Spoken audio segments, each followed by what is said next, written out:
Hello friends, आप सभी को राधे राधे। तो आज हम सीटेट का प्रीवियस ईयर का क्वेश्चन पेपर देखेंगे जो कि आपकी आगामी परीक्षा के लिए बहुत ही हेल्पफुल होगा। तो स्टार्ट करते हैं। गणितीय चिंतन आधारित है। ऑप्शन है पहला प्रक्रियात्मक प्रवाह पर, अंतर्बोध एवं अवलोकन पर, या तर्क एवं अवलोकन पर, या तर्क एवं विवेचन पर। सही उत्तर क्या है? गणितीय चिंतन किस पर आधारित है? Mathematical thinking is based on. बताइएगा इसका सही उत्तर क्या है।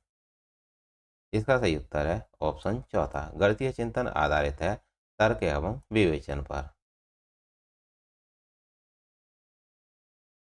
अगला प्रश्न है, 4 के गुणन पहाड़े का शिक्षण करते हुए एक शिक्षक ने 2 के पहाड़े का निम्न प्रकार से उपयोग किया। 4 बार 2, 2 बार का दोना है। 4 बार 3, 2 बार 3 का दोना है। और इसी प्रकार शिक्षक का उद्देश्य है। क्या उद्देश्य है? ऑप्शन है पहला, अपनी गणितीय योग्यता दर्शाना, या दुगने की अवधारणा का परिचय देना, या पहाड़े सीख सिखाने के लिए गणितीय युक्तियों का उपयोग करने के लिए विद्यार्थियों को प्रोत्साहित करना, या विद्यार्थियों के पूर्व ज्ञान का उपयोग कर नवीन अवधारणाओं के विकास हेतु प्रतिमानों और संबंधों का उपयोग करना। तो बताइएगा सही उत्तर क्या है।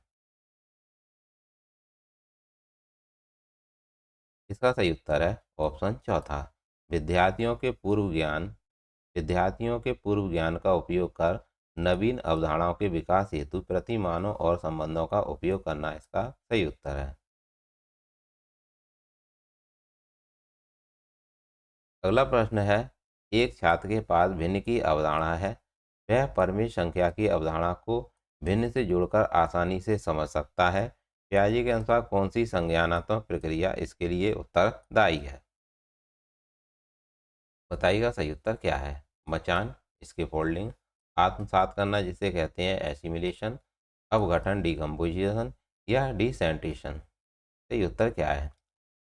फिर दोबारा से समझ लीजिएगा। एक छात्र के पास भिन्न की अवधारणा है। वह परिमित संख्या की अवधारणा को भिन्न से जोड़कर आसानी से समझ सकता है। पियाजे के अनुसार कौन सी संज्ञानात्मक प्रक्रिया इसके लिए उत्तरदायी है?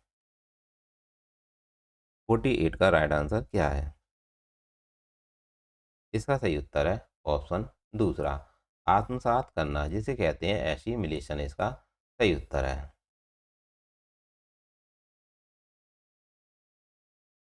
अगला प्रश्न है, कक्षा 4 का एक विद्यार्थी 2 अंकों की संख्याओं को गुणा करने में सक्षम नहीं है। शिक्षक यानी शिक्षिका का कौन सा तरीका बच्चे को 2 अंकों की संख्याओं की गुणा सिखाने के लिए सर्वोत्तम होगा? बताइएगा सही उत्तर क्या है। फिर दोबारा से समझ लीजिएगा। कक्षा 4 का एक विद्यार्थी 2 अंकों की संख्या को गुणा करने में सक्षम नहीं है। शिक्षक या शिक्षिका का कौन सा तरीका बच्चे को 2 अंकों की संख्याओं की गुणा सिखाने के लिए सर्वोत्तम होगा? बताइएगा सही उत्तर क्या है। 49 का राइट आंसर क्या है? इसका सही उत्तर है ऑप्शन तीसरा, वह पहले एक अंक की संख्या की गुणा करने में विद्यार्थियों की मदद करे, उसके बाद 2 अंक की संख्याओं की गुणा सिखाने में ह्यूरिस्टिक्स का उपयोग करे। कैसी? ह्यूरिस्टिक विधि का उपयोग करे। तो ऑप्शन तीसरा इसका सही उत्तर है। फिर दोबारा से समझ लीजिएगा। वह पहले एक अंकीय संख्या की गुणा करने में विद्यार्थियों की मदद करे, उसके बाद तत्पश्चात 2 अंकी संख्याओं की गुणा सिखाने में ह्यूरिस्टिक का उपयोग करे। ह्यूरिस्टिक यानी ह्यूरिस्टिक्स विधि का उपयोग करे। अगला प्रश्न है, बस संख्या 75 सेंट्रल मार्केट जाती है। यहाँ संख्या डैश उपयोग है। यहाँ किस संख्या का उपयोग है? गणन, कार्डिनल, अभिहित, क्रमसूचक, या क्रमिक? बताइएगा यहाँ किस प्रकार की संख्या का उपयोग है? गणन, अभिहित, क्रमसूचक, या क्रमिक? बताइएगा सही उत्तर क्या है। इसका सही उत्तर है ऑप्शन दूसरा, अभिहित इसका सही उत्तर है जिसे कहते हैं अंकित। वह संख्या 75 सेंट्रल मार्केट जाती है। यहाँ संख्या का अंकित उपयोग किया है। क्या हुआ है? यहाँ संख्या का अभिहित जिसे कहते हैं अंकित उपयोग हुआ है। अगला प्रश्न है, कक्षा 5 के एक विद्यार्थी को जब 402 लिखने के लिए कहा जाता है तो वह 4002 लिखता है। कितने लिखता है? जब उससे कहा जाता है कि 402 लिखने के लिए कहा जाता है तो वह लिखता है 4002। उसी प्रकार 608 को वह लिखता है 6008। इस भ्रांति का सर्वाधिक उपयुक्त स्पष्टीकरण क्या है? बच्चा साधारणतः लापरवाह है, या साधारणतया बच्चा वही लिखता है जैसा वह सुनता है। बच्चे को स्थानीय मान प्रणाली की पूर्ण समझ नहीं है। बच्चे में बुद्धि एवं गणितीय ज्ञान की कमी है। तो बताइएगा सही उत्तर क्या है? बताइएगा इसका सही उत्तर क्या है? इसका सही उत्तर है, बताइएगा क्या होगा? इसका सही उत्तर है ऑप्शन तीसरा। बच्चे को स्थानीय मान प्रणाली की पूर्ण समझ नहीं है। ऑप्शन तीसरा इसका सही उत्तर है। अगला प्रश्न है, शिक्षक एक आयत का क्षेत्रफल ज्ञात करने के लिए सूत्र देता है। बच्चों को भिन्न भिन्न आयताकार कटआउट का क्षेत्रफल ज्ञात करने के लिए कहता है। शिक्षक उपयोग कर रहा है आगमनात्मक विधि का, निगमनात्मक विधि का, या अवलोकन विधि का, या प्रयोगशाला विधि का। तो बताइएगा शिक्षक किस विधि का उपयोग कर रहा है? आगमन विधि का, या निगमन विधि का, या अवलोकन विधि का, या प्रयोगशाला विधि का। तो बताइएगा कौन सी विधि का उपयोग कर रहा है शिक्षक? पूछा गया था आपसे यहाँ पर, शिक्षक एक आयत का क्षेत्रफल ज्ञात करने के लिए सूत्र देता है और बच्चों को भिन्न भिन्न आयताकार कटआउट का क्षेत्रफल ज्ञात करने के लिए कहता है। शिक्षक उपयोग कर रहा है, यहाँ पर किस विधि का उपयोग कर रहा है? बताइएगा 52 का राइट आंसर क्या है? 52 का राइट आंसर क्या है?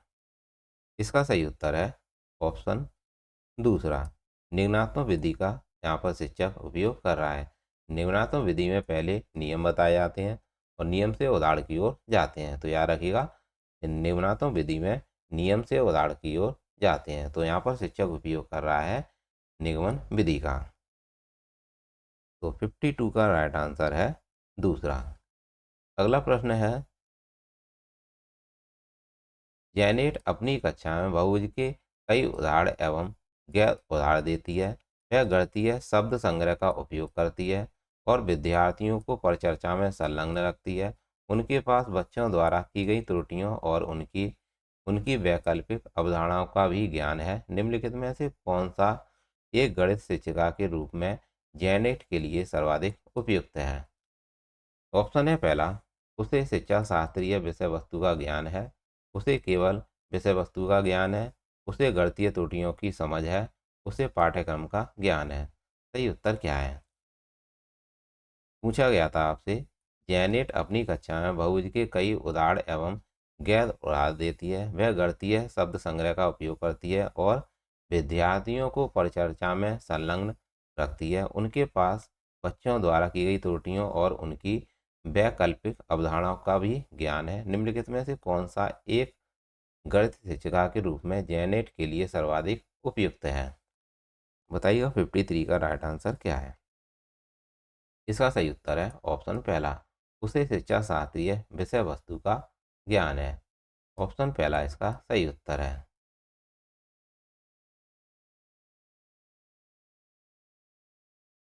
अगला प्रश्न है, एक संरचनावादी कक्षा में गणित का एक शिक्षक शिक्षण एवं अधिगम प्रक्रिया में सुधार कर सकता है। तो कैसे सुधार कर सकता है? एक संरचनावादी कक्षा में गणित का एक शिक्षक शिक्षण एवं अधिगम प्रक्रिया में सुधार कर सकता है। ऑप्शन है पहला, कक्षाई प्रक्रियाओं पर मनन कर, या अभ्यास के लिए अधिक प्रश्न देकर, या केवल योगात्मक आकलन पर ध्यान केंद्रित कर, या होनहार विद्यार्थियों की पहचान कर उन्हें प्रतियोगात्मक परीक्षाओं के लिए तैयार करके। बताइएगा सही उत्तर क्या है? एक संरचनावादी कक्षा में गणित का एक शिक्षक शिक्षण एवं अधिगम प्रक्रिया में सुधार कर सकता है। कैसे कर सकता है? 54 का राइट आंसर क्या है? सही उत्तर है ऑप्शन पहला, कक्षाई प्रक्रियाओं पर मनन कर। इसका सही उत्तर है, जिसे कहते हैं रिफ्लेक्टिंग ऑन क्लासरूम प्रैक्टिस।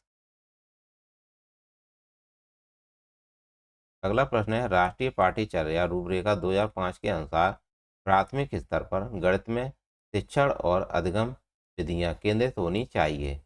किस पर केंद्रित होनी चाहिए? ऑप्शन है पहला, गणित में विभिन्न प्रतिमानों की खोज पर, शिक्षार्थियों में अनुमान एवं सन्निकटन के कौशलों के विकास पर, अधिगम की अनौपचारिक विधियों जैसे खेल, पहेली हल करने इत्यादि पर, या परिशुद्ध समस्या समाधान पर। सही उत्तर क्या है? बताइएगा 55 का राइट आंसर क्या है?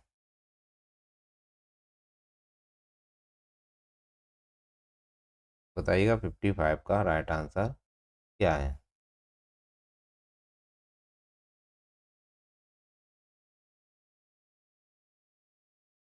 इसका सही उत्तर है ऑप्शन तीसरा, एबीसी कथन इसका सही उत्तर है। एबीसी इसका सही उत्तर है। पूछा गया था, राष्ट्रीय पाठ्यचर्या रूपरेखा 2005 के अनुसार प्राथमिक स्तर पर गणित में शिक्षण और अधिगम विधियां केंद्रित होनी चाहिए। गणित में विभिन्न प्रतिमानों की खोज पर, शिक्षार्थियों में शिक्षार्थियों में अनुमान एवं सन्निकटन के कौशलों के विकास पर, और अधिगम के अनौपचारिक विधियों जैसे खेल, पहेली हल करने और इत्यादि पर। ऑप्शन एबीसी इसका सही उत्तर है।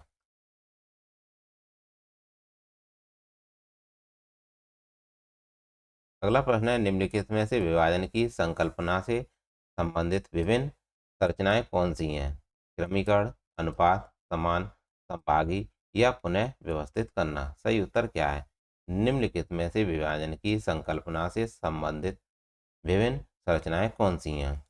बताइएगा 56 का राइट आंसर क्या है? इसका सही उत्तर है ऑप्शन दूसरा, बी सी इसका सही उत्तर है। ऑप्शन बी और सी इसका सही उत्तर है। विभाजन की संकल्पना से संबंधित विभिन्न संरचनाएं कौन कौन सी हैं? अनुपात और समान समभागी। अनुपात और समान समभागी इसका सही उत्तर है। बी और सी इसका सही उत्तर है। अगला प्रश्न है, संख्याई कौशल के विकास का अर्थ नहीं है, आपको नहीं वाला बताना है। Development of numeracy skill does not imply. बताइएगा सही उत्तर क्या है? Development of numeracy skills does not इम्प्ली।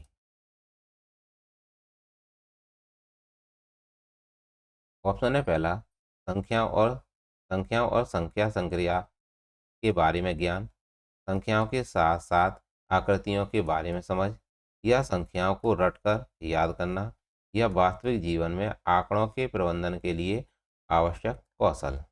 सही उत्तर क्या है? संख्याई कौशल के विकास का अर्थ नहीं होता। वह कौन नहीं होता? बताइएगा, संख्याई कौशल के विकास का अर्थ नहीं होता है। जो नहीं होता है वह आपको बताना है। 57 का राइट आंसर क्या होगा? इसका सही उत्तर है ऑप्शन तीसरा, संख्याओं को रटकर याद करना इसका सही उत्तर है, जो कि नहीं के संदर्भ में बिल्कुल सही है।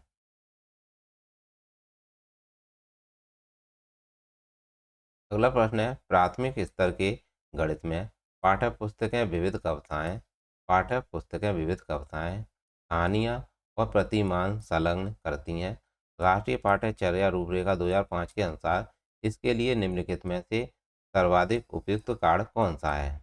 ऑप्शन है पहला, बच्चों के लिए गणित की कक्षा को कम उबाऊ बनाना, बच्चों की शब्दावली का विकास करना, गणित की कक्षा में कुछ फुर्सत का समय निकालना, या गणित को संदर्भित बनाना और बच्चों के जीवन के अनुभवों से जोड़ना। बताइएगा सही उत्तर क्या है?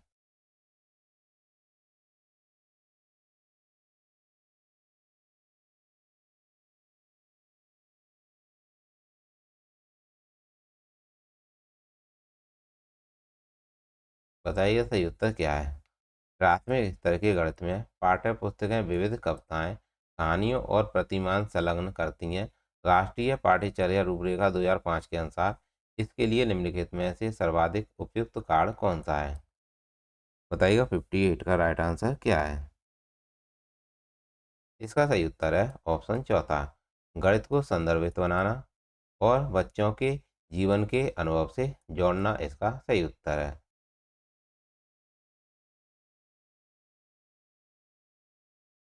अगला प्रश्न है, लास्ट प्रश्न है, गणित पर राष्ट्रीय पाठ्यचर्या रूपरेखा 2005 के आधार पर पत्र के अनुसार लोक कलन विधि की समृद्धता की प्रशंसा यानी सराहना बच्चे की गणित के बोध को समृद्ध कर सकती है।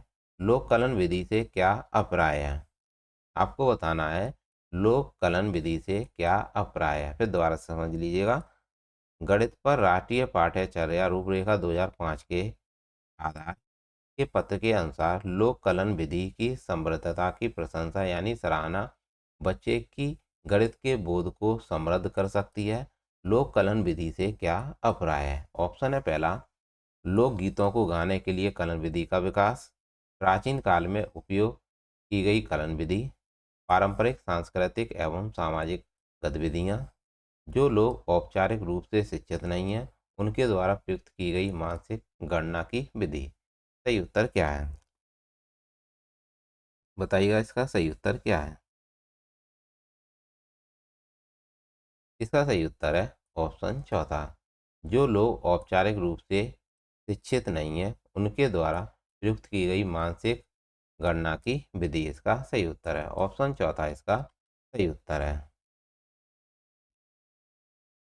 तो ये थे मैथ पेडागोजी के महत्वपूर्ण प्रश्न जो कि आपकी आगामी परीक्षा के लिए बहुत ही हेल्पफुल होंगे। तो ऐसे ही प्रश्न आपके लिए लाते रहेंगे। मिलते हैं नेक्स्ट क्लास में। Thanks for watching. Please channel को लाइक और सब्सक्राइब करें। मिलते हैं नेक्स्ट क्लास में।